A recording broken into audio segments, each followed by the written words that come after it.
Alright, here I am at the Main Street Railroad crossing here in Downers Grove, Illinois. Now, before I go on with this crossing tour, I know, guys, I've been absent from making crossing tour videos for a good few months now, mainly because I never really got the time nor chance to make crossing tour videos. But today I am back in the Chicago suburbs during this Labor Day weekend, and I decided to make a few more crossing tour videos for you guys outside of Michigan this time, since you guys seem to enjoy my other ones that I've made in the past.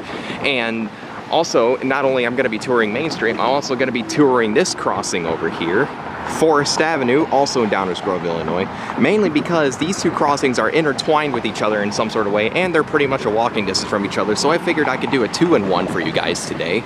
And these two crossings right here are owned by the BNSF Chicago subdivision, well known to be dubbed as the BNSF Racetrack. And even though these two crossings have like the typical equipment you would see on a BNSF crossing install, there are some interesting features about it only specified to this exact line. And I'm also next to the Downers Grove station, and so there will be announcements for metro trains around. There is one line right now, so I might end up catching that in a bit. So I guess with all that said, I'll explain all the equipment as I go on, and what else we're going to be doing in this video is I'm going to give you guys a good overview on all the equipment for this crossing, as well as some of the scenery overall around. And since, you know, there's a station and this is right in the heart of downtown, and in the end, I'm going to show you guys what this crossing looks like in action. And same goes with that one down there as well. So, I guess with all that said, let's go ahead and get on to it. So for the first signal right here, this has a Harman cantilever. And here's the emergency formation, and the dot number is 079535V. And yeah, and for the mast lights on this one, this has two pairs of Safetran 12x24-inch dial-light LEDs. Both of which are separate pairs because one is on the gate mast while the other is on the cantilever. The cantilever pair are sitting on a Harman light bracket, and the one on the gate mast is sitting on a Safetran light bracket. And sorry about that, I stumbled a little bit and there was a train coming. So yes, regardless of the fact I haven't made a crossing tour video in months, my luck still bites me back, and a train always interrupts me while I'm doing my crossing tour videos.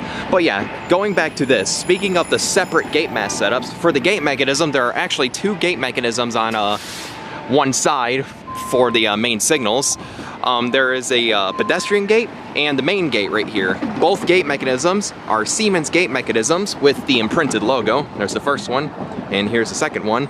The pedestrian gate sits on an L&W 5-inch base, while the main gate mechanism sits on a Siemens base. And the gate lights are all Ricoh LED gate lights. There is a wind guard on the main gate mast. As you can see, it also has a backwards facing crossbook. Quite the interesting BNSF setup we got going on here. But yeah, and the overhead lights on this signal right here are two more pairs of Safetran 12x24-inch dial-light LEDs. These ones all sitting on a Harman light bracket. If I could get closer to her. Yep. As you can see up there. Can't really see the Harman logo, but looks the same as the other one right there. And for the bell on this one, this has a General Signals Type 3 electronic bell. Now, so for some of y'all crossing fans out there who already know, or who don't know, I'm going to explain the unique bell wiring that this crossing has, and that, as well as that one down there, as well as every single crossing that's on the BNSF racetrack. Now, the bell wiring is unique, so when the crossing activates and the gates go down, this bell continuously rings, but the bell stops ringing as soon as the train touches the island circuit, and it does not ring ever again after that. Well, not ever again, but like it does not ring again all the way until deactivation. It's a very, very unique bell wiring setup that I really, really like, because it really distinguishes the BNSF racetrack crossing setups from the rest, regardless of the basic equipment. So yeah, this basically rings all the way until the train touches the island circuit of the crossing, very much like a railroad crossing you would find in Finland, or in some cases, Denmark. So yeah, that right there is the first signal. Quite an interesting separated cantilever and gate setup. Now let's go ahead and go over to the other side and see what that has. Alright, starting at the other side right here, we got a pedestrian gate mechanism on the left-hand side facing, I believe this is facing north, because I believe the timetables for here is east-west. At least I think that's how it goes. But yeah, so here is our next pedestrian gate mechanism. So you can see it's a Siemens gate mechanism with the imprinted logo, equipped with a Ricoh LED gate light that stays on. And this sits on a mast with a Western Cullen Hayes base with a WRRS back clamp. So yep, that right there is the next pedestrian gate. Now let's go ahead and see what the other signal here has to offer. So yeah, here is the second signal, which is similar to the first. So for this one also has a Harman cantilever. And here's the emergency information once again. And for the gate mechanism, once again, this has, just like the other side, it has the double gate mechanism situation. This has two Siemens gate mechanisms, both with the imprinted logo. Here, yep, here's the pedestrian gate right here. And that's the main gate for the main road. So the pedestrian gate sits on a mast with an L&W 5-inch base. And this other gate mechanism, the main one, also sits on a Siemens base, just like the first signal. And the gate lights are Ricoh LED gate lights, and there is a wind guard equipped on the main gate's mast, once again with the backwards facing crossbook. And for the mast lights, once again, this has two more pairs of Safetran 12x24-inch dial-light LEDs, all sitting on a Safetran light bracket. Well, this side's on a Safetran light bracket, and I believe the other side's on a Harman light bracket. Yep, and below this Harman light bracket, you can see there is a Burlington Northern dot tag, which I believe is the predecessor railroad's history, right after it's been owned by the CB&Q. Well, I think, yeah, CB&Q, because that's the Pioneer Railroad's ownership of the racetrack, I believe. Correct me if I'm wrong, but yeah. And the overhead lights are two more pairs of Safetran 12x24-inch dial-light LEDs, all sitting on a Harman light bracket. This one has like extended arms, just so it won't really hit anything. And you can see there's a little bit of clearance between the background and one of the cantilever bars on one of the overhead lights. But yeah, and the bell on this one, this has another General Signals Type 3 electronic bell. Once again, wired to ring all the way through until the train touches the island circuit. Quite neat, quite neat. So yeah, that right there is the second signal. And over here we got one more pedestrian gate on the side that I started on, just on the left-hand side if you're facing the south side of the road. So this one, unlike the other one with the Western Cullen Hayes base, this one is sitting on an L&W based mast with a concrete foundation underneath it. And as you can see, somebody forgot to tighten those all the way down. But that's no big deal because there's two more tightening yet the foundation to the concrete plate. But yeah. And yeah, once again, with another Siemens gate mechanism with the imprinted logo and equipped with one steadily lit Ricoh LED gate light. So yeah, that's pretty neat. So that right there is all the equipment to show for Main Street in Downers Grove, Illinois. Here's a relay case sitting at milepost 21.21. Pretty neat stuff there. And with that said, let's go ahead and take a look at the track view. Down there is heading west towards some more crossings and plus a couple of signal towers. I believe this is a control point. Maybe it's like control point Downers Grove. I'm not sure what exactly it's called. So you got a couple signal towers there, and there's some automatic ones right down there.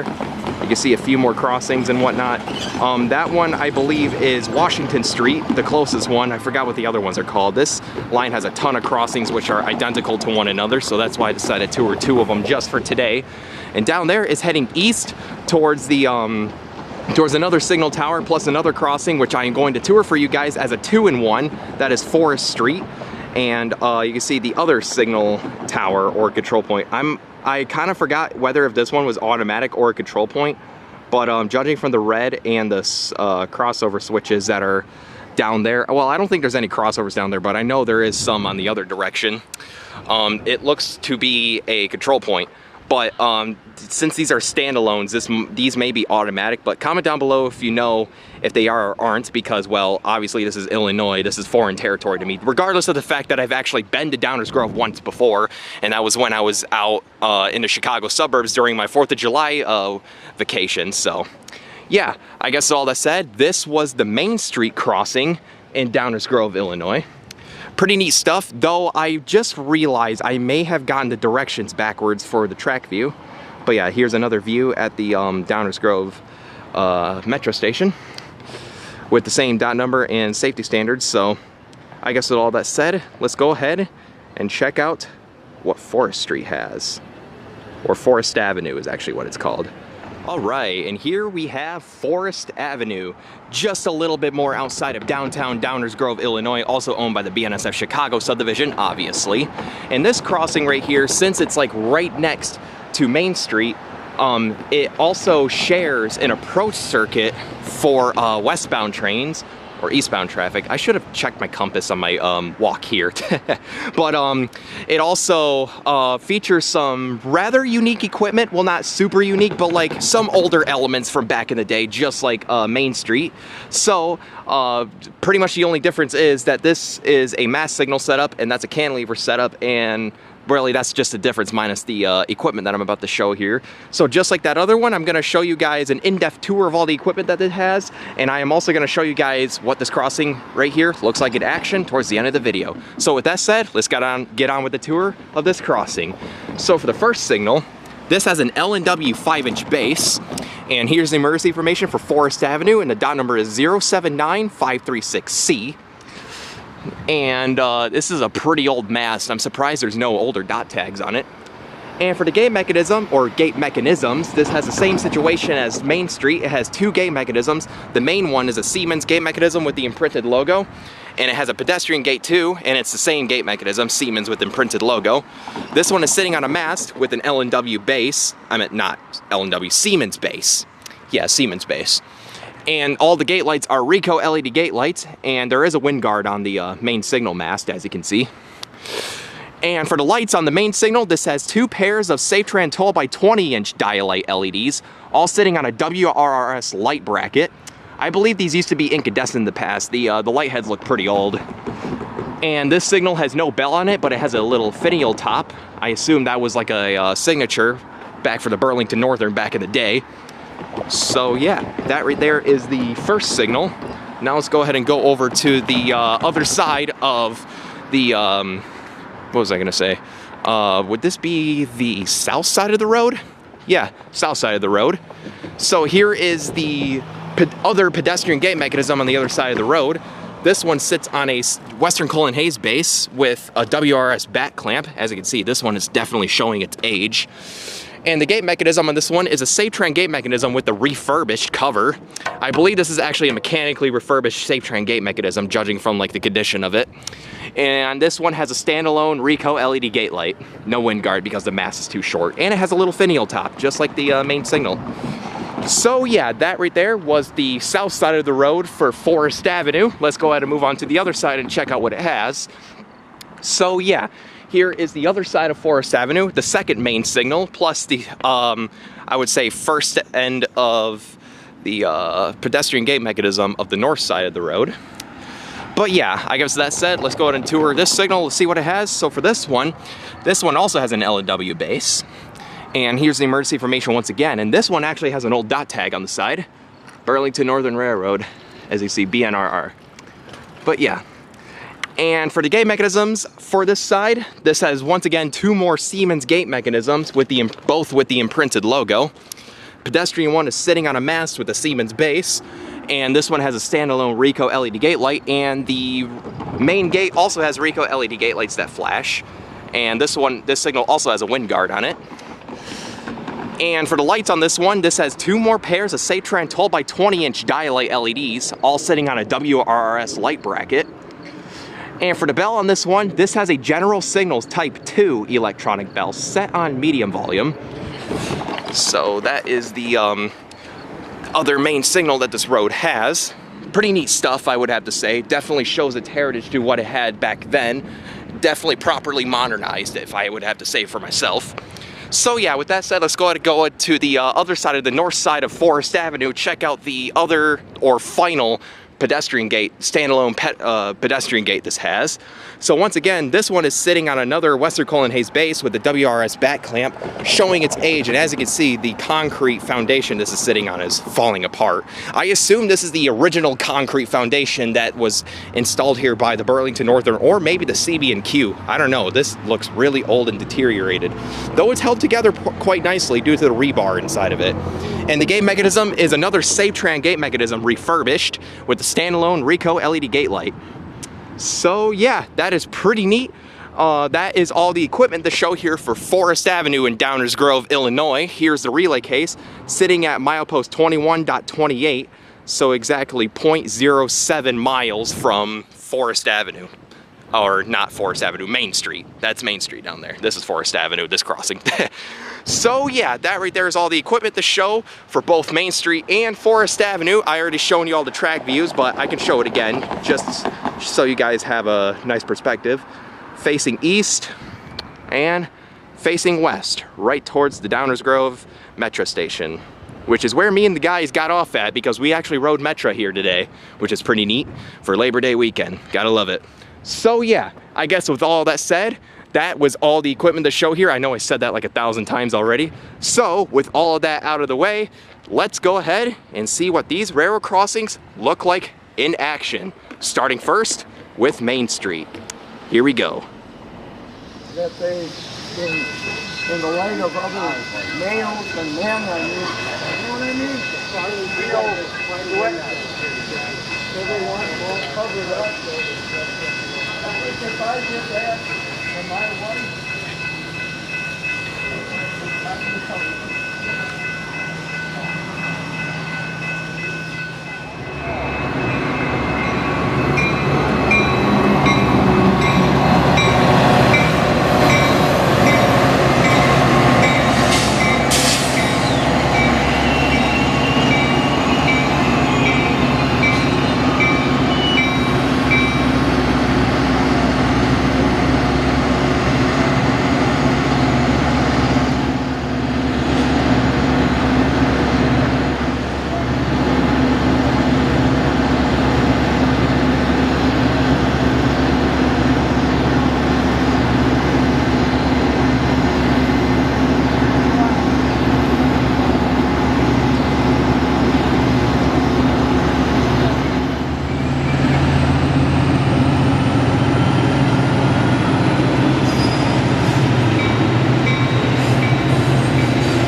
As you can see, that one took a moment to go up because a kid messed with it.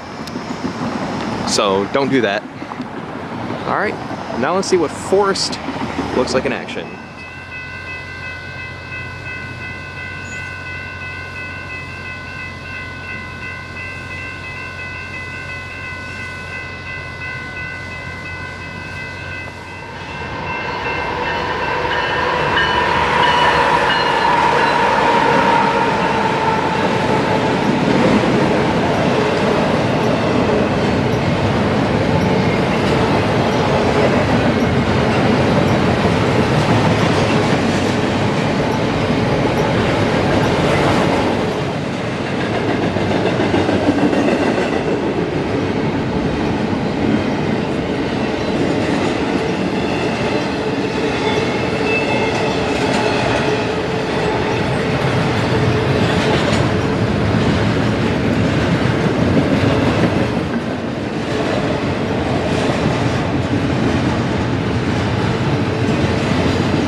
Thank you guys for watching, and if you guys are still enjoying crossing tours like these, make sure you leave a like and subscribe if you haven't already, and comment below which crossing I should tour next. However, I should have a few more of these crossing tours coming out sometime later this week or whenever this video is uploaded around the Chicago Suburbs area of Illinois. So with that said, stay tuned for that.